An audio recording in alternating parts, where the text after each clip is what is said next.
एता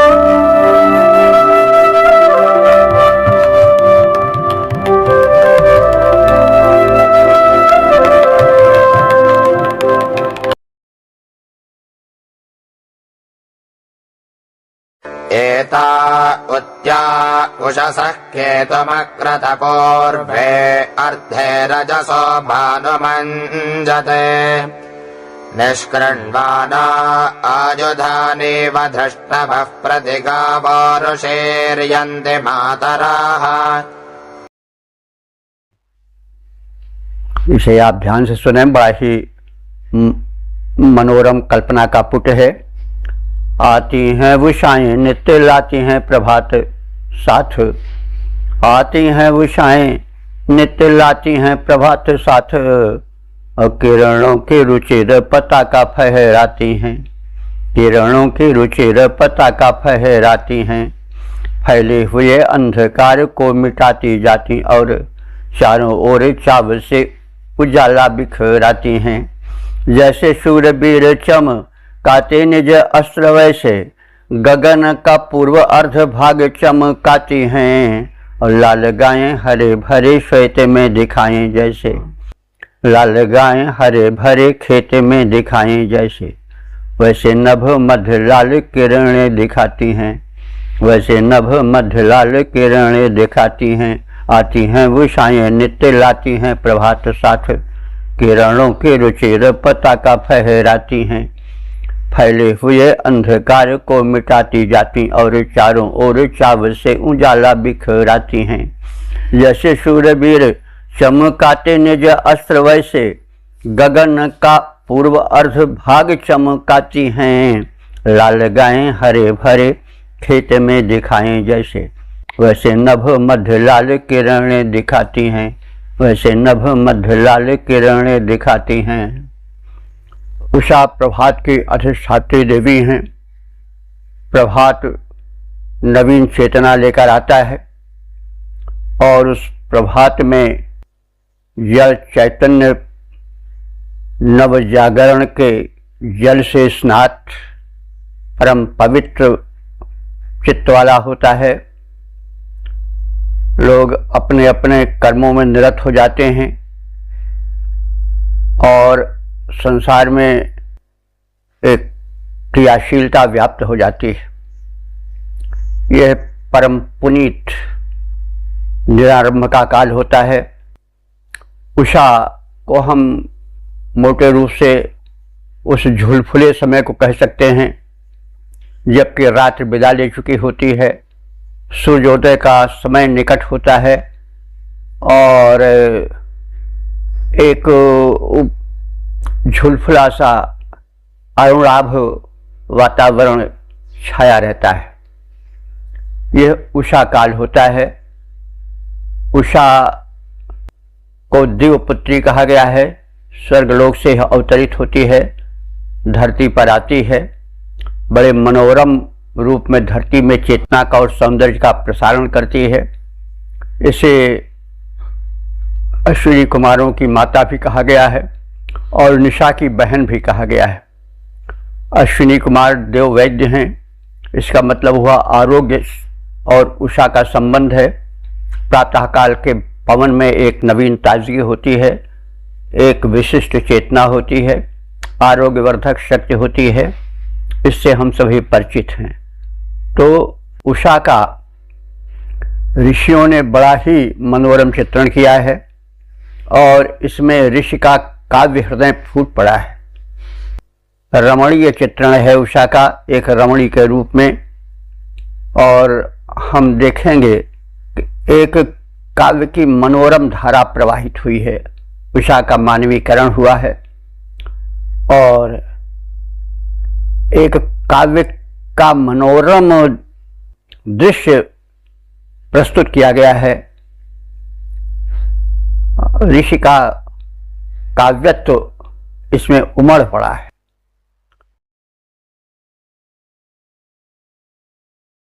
उदपप्तन्नरुणा भानभो वृथा स्वायुजो अरुषेर्गा अयुक्षता अक्रन्नुषासो भजुनानि पूर्वथा रुषन्तम् भानुमरुषीरशिश्रयोः। उषा काल आया अरुण लाभ रश्मि जाल छाया। उषा काल आया अरुण लाभ रश्मि जाल छाया। क्षितिज के ऊपर सुहाना दृश्य छाया है। गतिमान उषा रथ दिव्य दीप्तिमान हुआ। किरणों के शुभ्र वाहन सुहाया है। उषा नित्य आती लोक को लगाती कर्म में है। चेतना जगाती लाती रंग मन भाया है। उषा आती किंतु तन कांति बढ़ जाती जब। बाल रवि बिंब जब उत्थित सुहाया है। बाल रवि बिंब जब उत्थित सुहाया है।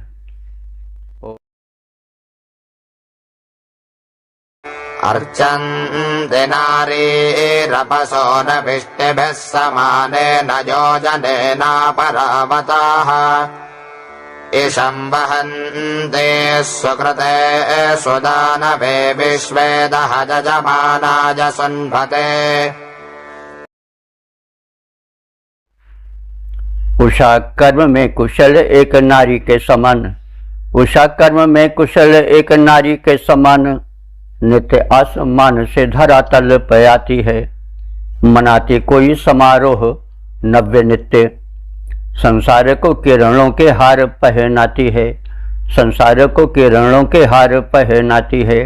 एक ही समान सारे लोक को सजाती वह। शुभ कर्मियों के हेतु धन धान्य लाती है उदार स्वयं नित्य लाती है उदारता को। जीवन महोत्सव को सफल बनाती है।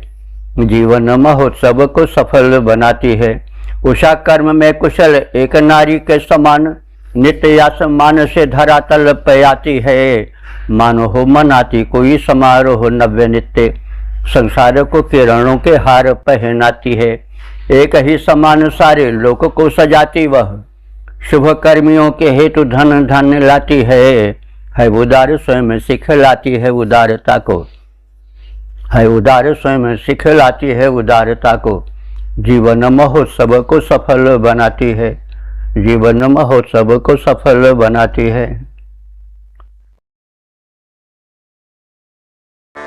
अधिपेशां शिवपते नृतो रिवापोर्नुते भक्ष उस्रेव पर्जहम्। ज्योतिर्विश्वस्मै भुवनाय कृण्वते गावो न व्रजं व्यो उषा आवर्तमाः। नर्तकी समान उषा देवी गतिमान हुई।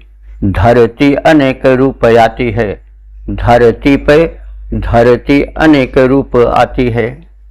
निज वक्ष को दिखाती गाय के समान दिव्य पोषकत्व दुग्धपान विश्व को कराती है। पोषकत्व दुग्धपान विश्व को कराती है। गायें जैसे गोष्ठ में प्रवेश कर जाती वैसे उषा आसमान में प्रविष्ट होती जाती है। अंधकार घेर कर करती विनष्ट उसे। भुवन समस्त तेज द्वारा चमकाती है। भुवन समस्त तेज द्वारा चमकाती है।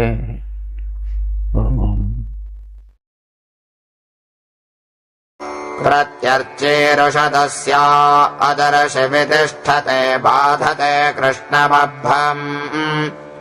स्वरुन्नपेशो विदधे श्वञ्जन् चित्रम् दिवो दुहिता भानुमश्रेत।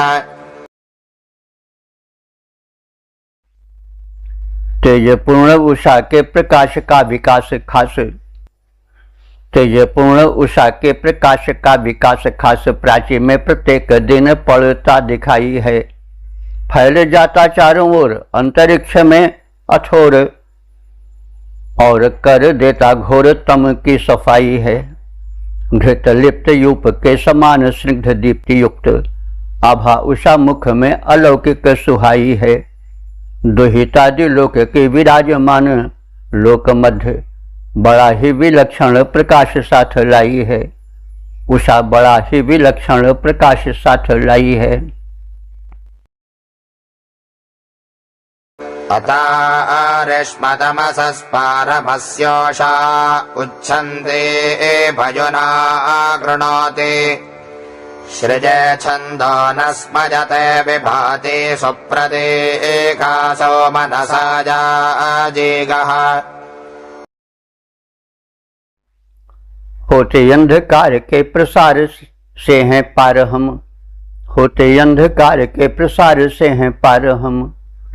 निशा अंधकार उषा मार के भगाती है प्रकाश का बिछाती नव्य कर्म जाल भव्य। चेतना जगाती कर्म क्षेत्र में लगाती है। धन पाने पर जैसे मुस्कान आती और प्रिय को रिझाने प्रियतमा मुस्काती है।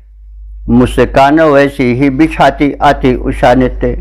भांति लोक लोचनों को ललक लुभाती है, भांति लोक लोचनों को ललक लुभाती है।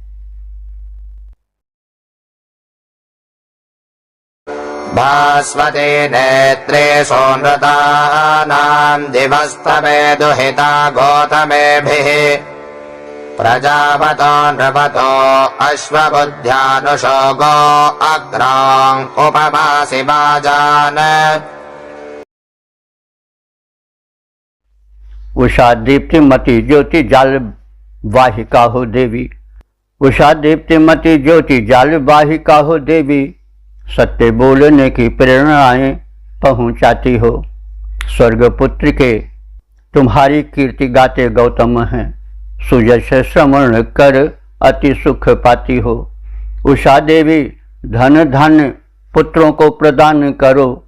हो समर्थ सेवकों को समृद्ध बनाती हो। गोधन के साथ अश्वधन धन धान्य अन्य हमको प्रदान करो। दानी जानी जाती हो, हमको प्रदान करो, दानी जानी जाती हो।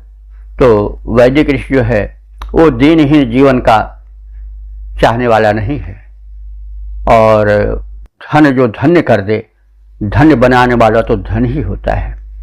तो संपन्नता बुरी नहीं है, लेकिन आप देखेंगे कि वैदिक जो दृष्टिकोण है वो समृद्धि पूर्ण जीवन चाहता है, लेकिन वो दान युक्त जीवन हो, इसको आप देखते रहे हैं। इसलिए हम समृद्ध हों, बढ़े चढ़े हों, हम अपने धन दौलत में समृद्धि में जाने जाएं चारों ओर, लेकिन साथ ही साथ हमारा जीवन जो हो वो लोकोपकार में लगा हो।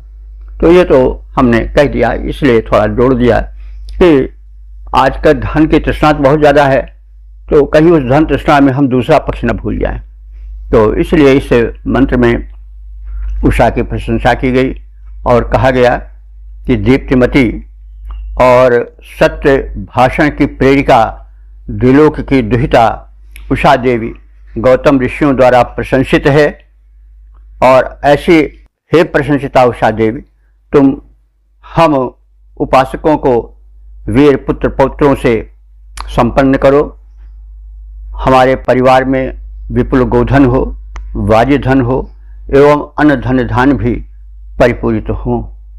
इस प्रकार से भरा पूरा धन धान से समृद्ध जीवन और परिवार हमें प्रदान करो।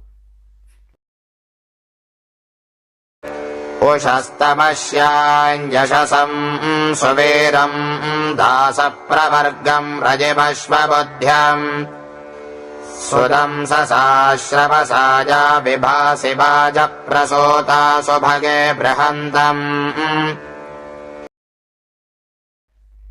उषा देवी दानी जानी जाती हो महान तुम, हमें धन धान्य परिपूरित कराइए।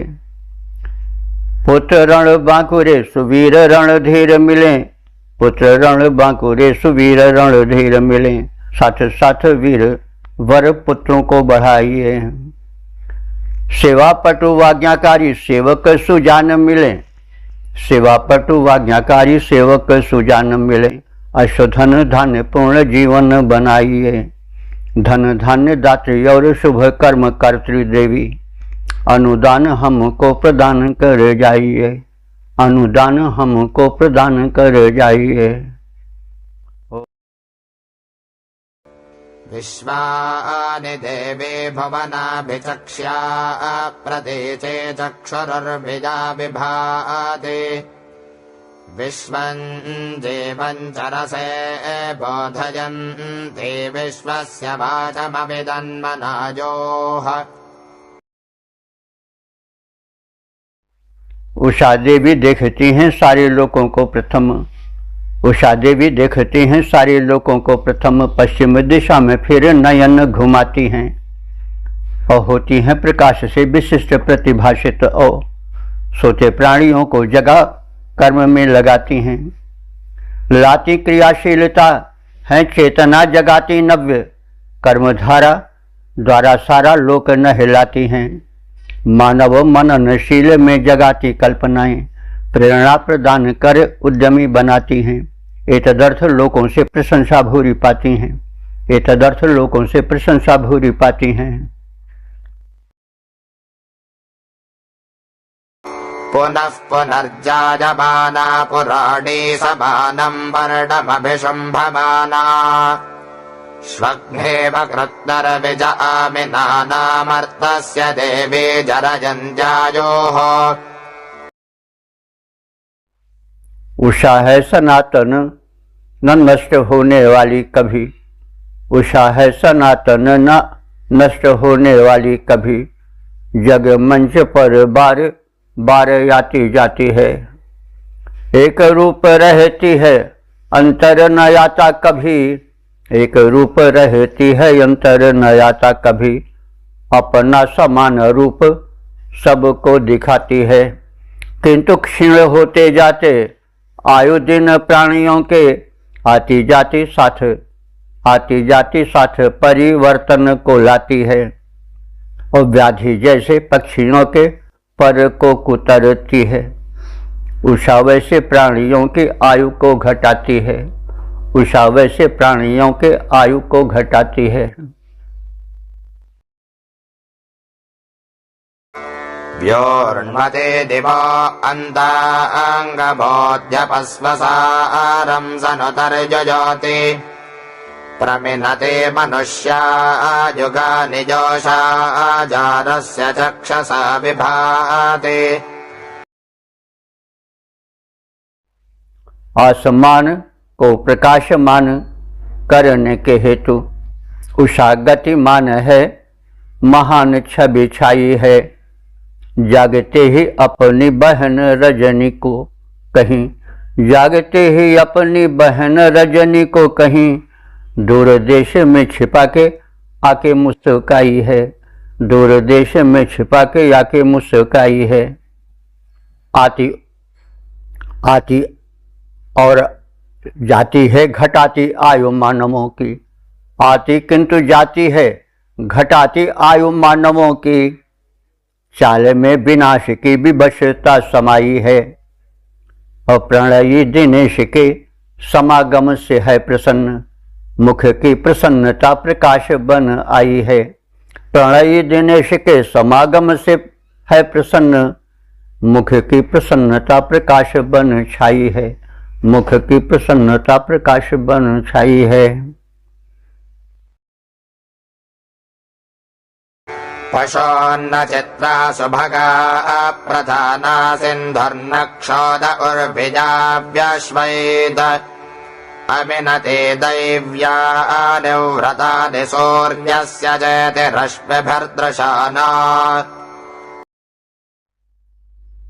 बड़ी ही विलक्षण छटा है छिटकाती आती, बड़ी ही विलक्षण छटा है छिटकाती आती।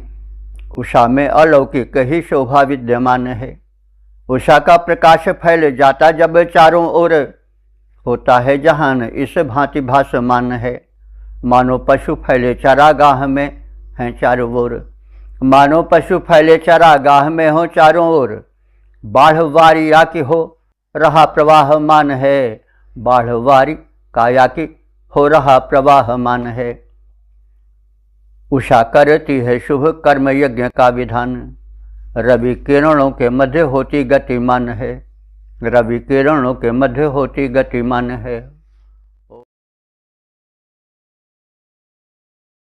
उषस्तच्चित्रमाभरास्मभ्यम् वाजिनीवते येन तोकम् च तनयम् च धामहे। उषा देवी हो प्रभूत अन्न स्वामिनी महान।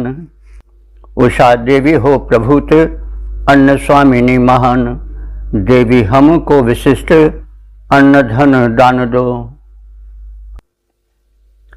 और पुत्र पौत्र पूर्ण परिवार जो हमारा यह हृष्ट पुष्ट रहे इस बात पर ध्यान दो। बने परिवार ना कुपोषण शिकार अस्तु। प्रार्थना है बार बार पुष्ट अन्न दान दो। भली भांति पुत्र पौत्र पोषण हमारे पाएं। हो समर्थ वैभव का भूरि अनुदान दो। हो समर्थ वैभव का भूरि अनुदान दो। उषा अद्येह गोमत्यश्वावति विभावरे रेवदस्मे व्यच्छसो नदावते। उसे हमें ज्ञान इस बात का हुआ है सत्य।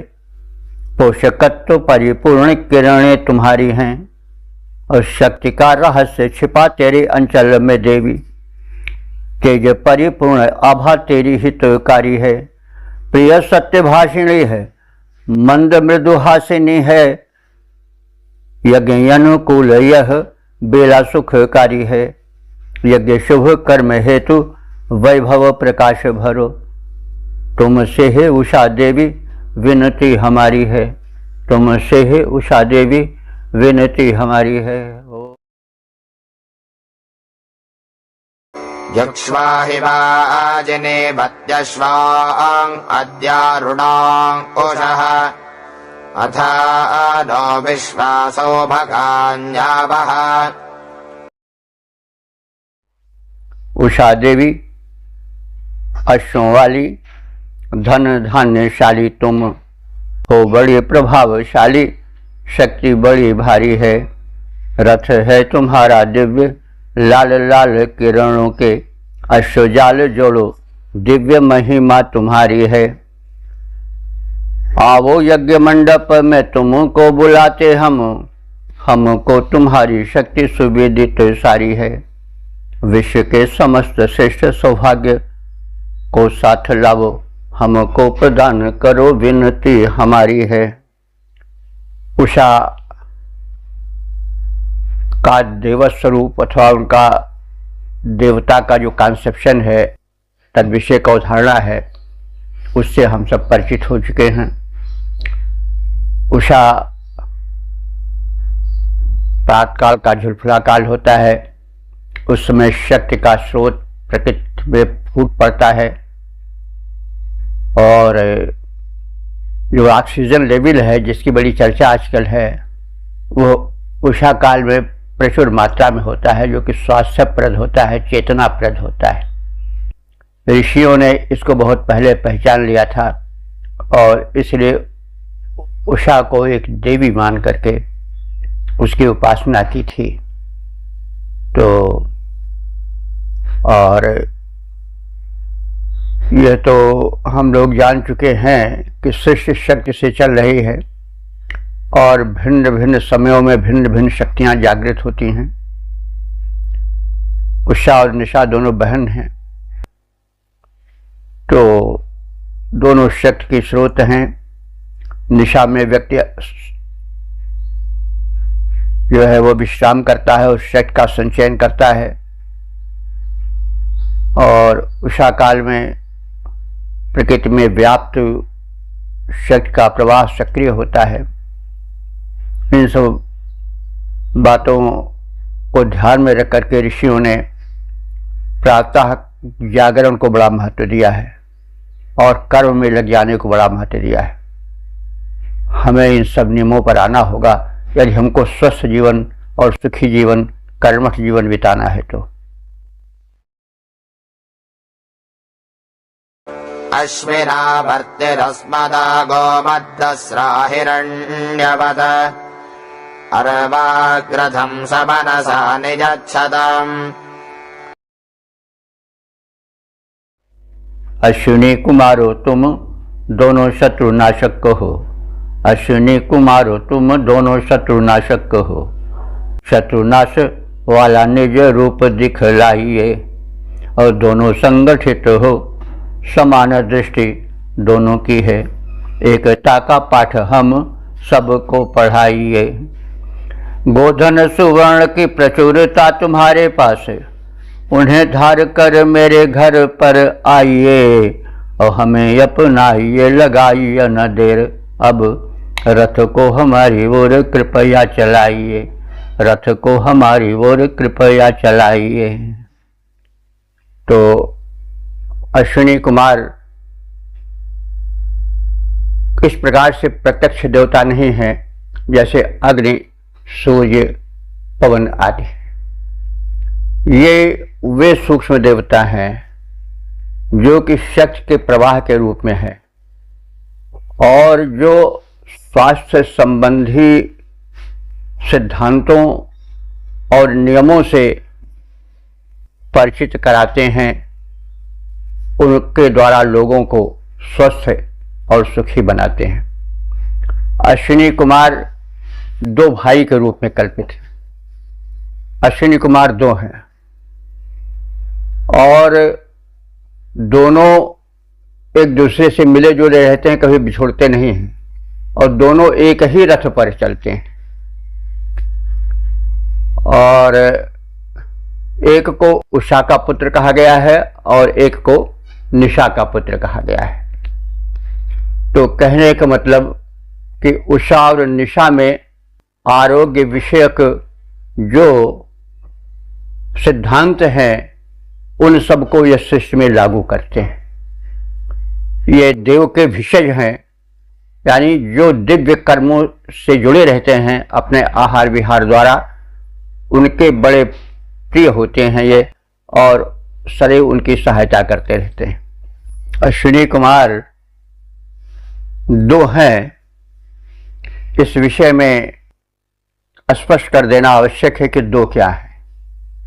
अश्विनी कुमार देव भिषज हैं, तो भिषज का दो प्रारूप होता है। एक तो स्वास्थ्य के नियमों को बताता है और दूसरा यदि किन्हीं कारणों से शरीर रुग्ण हो गया तो उसको औषधि प्रदान द्वारा दूर करता है। तो यज्ञ का दो व्यक्तित्व होता है, वही दो व्यक्तित्व अश्विनी कुमार के दो रूप हैं। आजकल के भिषज कला में जो सांप्रतिक चिकित्सा पद्धति चल रही है उसमें डॉक्टर लोग एक रोग के लक्षण जान करके दवा तो दे देते हैं, लेकिन स्वास्थ्य के नियमों के पालन के विषय में सावधान नहीं करते हैं। इसलिए चिकित्सा पद्धति अधूरी रहती है। वैद्य को चाहिए कि उसका दोनों व्यक्तित्व सक्रिय रहे, साथ साथ चले, जैसे अश्विनी कुमार साथ साथ चलते हैं। वैद्य जो है वह उपचार तो दे ही, उसका एक रूप औषधीय हो और दूसरा रूप पथ्य से संबंधित हो, अर्थात वो जीवन शैली बतावे, क्या भोजन करना चाहिए क्या नहीं करना चाहिए यह बतावे। मात्र लक्षण शामक औषधि देकर ही संतुष्ट न रहे, यह बड़े बड़े अनर्थ का कारण बन जाता है। प्रायः लक्षण दब जाते हैं, रोगी समझ लेता है कि हम स्वस्थ हो गए, जबकि यह बात नहीं है। वो रोग दब जाता है लेकिन शरीर से बिल्कुल नष्ट नहीं होता है और फिर अवसर पाकर के वह रोग उभर जाता है, कभी उसी रूप में, कभी दूसरे लक्षणों के साथ दूसरे रूप में। यह बात वैदिक ऋषियों ने बहुत पहले पहचाना था और इस बात को उन्होंने मंत्र के माध्यम से सांकेतिक रूप में व्यक्त किया है। अश्विनी कुमार के विषय में सायणाचार्य का कहना है कि ये दोनों जो हैं सूर्य और चंद्र के रूप में हैं और सूर्य और चंद्र दोनों यानी ग्रह रूप में तो चंद्रमा पृथ्वी के सबसे निकट है, नक्षत्र रूप में सूर्य सबसे निकट है और धरती को जीवन देने वाला है। एक उष्ण है, एक शीत है। तो इस प्रकार से अश्विनी कुमारों को सूर्य और चंद्र इन रूपों में कल्पित किया है, माना है, मान्यता दी है। और हरिशरण सिद्धांतालंकार जी जो कि वेद के भाष्यकार हैं, उन्होंने इन्हें साथ साथ नासिका में प्रवाहित होने वाली, नासिका में 2 छिद्र होते हैं एक ही नाक में, एक चंद्रस्वर होता है, दूसरा सूर्यस्वर होता है। चंद्रस्वर बाईं नासिका में होता है और वो शीत प्रदान करता है शरीर को और उष्णता को समाप्त करता है, और दाईं नासिका वाला सूर्यस्वर है, वो शरीर में उष्णता जगाता है। इसलिए एक स्वर विज्ञान एक अलग विज्ञान है, उस विषय में अब यहाँ कहेंगे तो बड़ा विलंब लगेगा, कभी अवसर होगा तो हम उसे भी बता देंगे। इसीलिए भोजन के बाद किस करवट लेटा जाए, प्राय बायां करवट लेने से सूर्यस्वर चलता है और उस समय अग्नि तत्व की प्रधानता होनी चाहिए भोजन पचाने के लिए। तो ये सब बड़े सूक्ष्म सिद्धांत हैं। तो किस करवट कब लें, कोई युद्ध वाला प्रसंग हो तो सूर्यस्वर चले तो ज़्यादा सफलता मिलेगी, शांति प्रसंग हो, उपदेश आदि देना हो तो उस समय चंद्रस्वर अगर सक्रिय रहता है तो अधिक सफलता मिलती है। तो सूर्य मतलब 2 स्वर हैं जिसको चंद्र और सूर्य स्वर कहा जाता है, जो कि वाम नासिका और दक्षिण नासिका से चलता है। प्रायः एक ही स्वर संचरित होता है, वही सक्रिय होता है। दोनों स्वर कभी कभी चलते हैं और वह योग साधना में बड़ा महत्व रखता है। सुषुम्ना नाड़ी जब सक्रिय होती है तब दोनों स्वर चलते हैं। तो ये सब स्वर विज्ञान है, कभी अवसर होगा तो हम विस्तार से बताएंगे। या मिथ्या श्लोकमादिपो ज्योतिर्जनाय चक्रथोः आन ऊर्जं वहदमश्विनाजुभम्। अश्विनी कुमारो तुम ज्ञानी दानी धीर वीर, अश्विनी कुमारो तुम ज्ञानी दानी धीर वीर, पुष्ट अन्न मानवों के तन को बनाते हो, परिपुष्ट मानवों के तन को बनाते हो। जनहित है प्रधान, जनहित है प्रधान, नेत्रों में तुम्हारे देव, लोक हेतु अंबर में तेज प्रकटाते हो। लाए हो प्रशंसनीय ज्योति स्वर्ग लोक से हो, अपना सराहनीय रूप दिखलाते हो। बलप्रद पुष्टयन लेकर के आवो साथ, नाथ तुम लोक हेतु जीवन बिताते हो, नाथ तुम लोक हेतु जीवन बिताते हो। हम सब जानते हैं कि धरती पर जो ऊर्जा आती है वो सूर्य की देन है और विभिन्न नक्षत्रों की देन है, ब्रह्मांडीय देन है। और यथा पिंडे तथा ब्रह्मांडे, जैसे ब्रह्मांड में जो है वही पिंड में भी है। तो जब किसी तत्व की कमी हो जाती है शरीर में तो वह रोग बन करके आता है। एक पद्धति है औषधि की, बायोकेमिक, वो होम्योपैथी की एक शाखा है। उसमें 12 औषधियों में समग्र रोगों की दवा है। उस चिकित्सा पद्धति का सिद्धांत है कि शरीर में 12 प्रकार के लवण हैं और जिस लवण की खनिज की पूर्ति नहीं होती है, उसका अभाव हो जाता है तो एक लक्षण प्रकट करता है, वही लक्षण रोग है। तो उन्हीं 12 दवाओं पर पूरी चिकित्सा पद्धति आधारित है।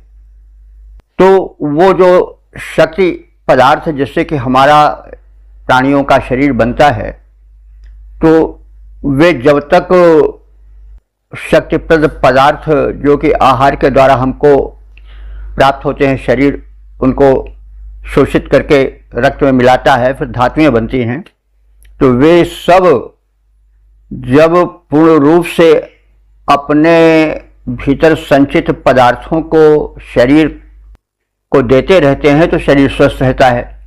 जब उन तत्वों का अभाव हो जाता है तो एक लक्षण प्रकट होता है, उसी को रोग कहते हैं। तो यहाँ पर जो प्रसंग आया है वो ये आया है कि अश्विनी कुमार स्वर्ग से आए और अपने साथ पुष्ट ऊर्जाप्रद अन्न लाएं। तो जैसा हम अभी निवेदन कर रहे थे कि जो धरती में आता है खनिज, प्रोटीन, मिनरल्स आदि जो हैं वो सब ऊपर से ही आते हैं, ब्रह्मांड से ही आते हैं। और यथा पिंडे तथा ब्रह्मांडे, जो ब्रह्मांड में वही पिंड में है। तो उसी ब्रह्मांड की ऊर्जा भिन्न भिन्न रूपों में, पदार्थों में, मिनरल्स में, प्रोटीन में, विटामिन रूप में छिटकी रहती है। और वो जब शरीर को आहार के माध्यम से प्राप्त होती रहती है तो शरीर पुष्ट और सशक्त रहता है। तो वही बात, वही विज्ञान इस मंत्र में समझाया जा रहा है कि हे अश्विनी कुमारों, तुम स्वर्ग से आते हो, स्वर्ग से ब्रह्मांडीय ऊर्जा लाते हो, उसको तुम हमारे अन्नों में प्रविष्ट कराओ और हमें जो ऊर्जस्वल अन्न मिले उससे तुम दोनों आवाहतम वहन करके, ढो करके, कृपा करके हमारे पास लाओ। एह देवामजो भवा दस्रा हिरण्यवर्तने उषर्बुधो वहन्त सोमपीतजे।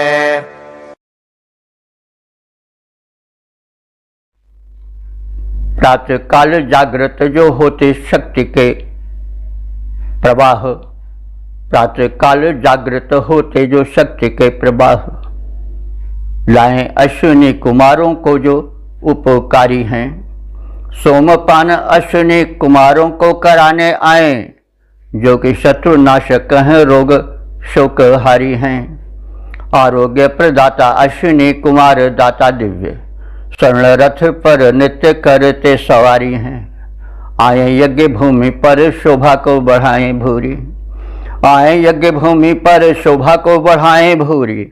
संकट मिटाएं यह विनती हमारी है, संकट मिटाएं यह विनती हमारी है। छंद इसमें 3 प्रकार के प्रयुक्त हुए हैं। मंत्र संख्या 1 से 4 तक जगती छंद का प्रयोग है, 5 से 12 तक त्रिष्टुप छंद का प्रयोग है और 13 से 18 मंत्रों तक में उष्णिक छंद का प्रयोग है। देवता मंत्र संख्या 1 से 15 तक उषा देवी हैं, 16 से 18 तक अश्विनी कुमार हैं। तो देवता उषा के विषय में हम बहुत कुछ जान चुके हैं। उषा का हमने प्रारंभ में काव्यमय प्रारूप से मंडित देखा। विश्व साहित्य में उषा का मानवीकरण और उसका इतना प्रशस्त और कमनीय चित्रण ऋग्वेद में ही उपलब्ध है, ऐसा हम विश्वास के साथ कह सकते हैं। उषा अपने साथ प्रकाश लाती हैं, चेतना लाती हैं, जागरण लाती हैं। उषा काल में ऑक्सीजन लेवल बहुत अधिक सघन होता है और ऑक्सीजन प्राणवायु ही जीवन चलाती है। इसलिए हमें उषा काल के महत्व को समझना चाहिए और वेद के इस संदेश पर ध्यान देना चाहिए और उन ऋषियों के प्रति कृतज्ञ होना चाहिए जिन्होंने कि इसके महत्व को समझा और उषा को एक देवी के रूप में चित्रित करके उसकी उपासना के लिए पथ निर्दिष्ट किया। तो उषा जो हैं वो निशा की बहन मानी गई हैं। आज आज बातें बताई गई हैं। सूर्य से इनका बड़ा संबंध है, बड़ा प्रेम है, ये सब भी बात कही गई है, आप सब जान चुके हैं। और 16 से 18 इन 3 मंत्रों में अश्विनी कुमारों की प्रार्थना है। अश्विनी कुमार ऋग्वेद के एक मान्य देवता हैं। लगभग 50 सूक्तों से अधिक में इनकी स्तुतियाँ हुई हैं। ये देव वैद्य हैं, ये दोनों साथ साथ रहते हैं। ये जो हैं वो वैद्य के दोहरे व्यक्तित्व यानी एक रोग को पहचाने, अच्छी तरह से जाने, निदान करे, और दूसरा उसका जो व्यक्तित्व है वो तदनुकूल सुंदर औषधि प्रदान करे। तो यह दो हैं। और कुछ विद्वानों के अनुसार जो सूर्य और चंद्र हैं यही दो अश्विनी कुमार हैं। कुछ व्याख्याकारों के, भाष्यकारों के हिसाब से जो चंद्र और सूर्य स्वर हैं नासिका के, वो ही जो हैं वो दो अश्विनी कुमार हैं, और एक ही नाक में दो छिद्र रहते हैं, और दोनों से एक साथ हवा बहुत कम निकलती है। कभी चंद्र स्वर सक्रिय होता है तो कभी सूर्य स्वर सक्रिय होता है। शरीर में अग्नि का प्रज्वलन तो रहता ही है, तभी शरीर ऊर्जावान रहता है। तो कभी अग्नि तत्व चलता है और कभी चंद्र तत्व यानी शीतलता वाहक तत्व चलता है, क्योंकि अग्नि तत्व जब ज़्यादा हो जाता है तो उसको शमन करने के लिए, यानी सूर्य तत्व जो उष्णता का प्रतीक है उसको शमन करने के लिए चंद्र तत्व शीतलता का प्रतीक है वो सक्रिय होता है। और इस प्रकार से शरीर में प्रकृति द्वारा जो व्यवस्था हुई है दोनों नासिका में सूर्य और चंद्र के रूप में, उसको भी अश्विनी कुमार कहा गया है। ये स्वर जब ठीक ठीक चलते हैं तो शरीर स्वस्थ रहता है, ऐसी मान्यता है। ये मतलब वैज्ञानिक मानता है। और संस्कृत में स्वर विज्ञान पर एक बहुत बड़ा साहित्य भी लिखा गया है, और ये हम इसको प्रारंभ में बता भी चुके हैं कि क्या महत्व है स्वर विज्ञान का। जो लोग पूरा न सुने हैं वो देख लें, अश्विनी कुमार जो हैं उनकी क्या महत्ता है और उषा का क्या महत्व है, उसको ध्यान में रखें हम और तदनुकूल आचरण करें। अश्विनी कुमार जो भिषज हैं और उनके विषय में हम बहुत कुछ जान चुके हैं और आगे भी जानेंगे। और इस प्रकार से हम इस सूक्त के समापन को कर चुके हैं।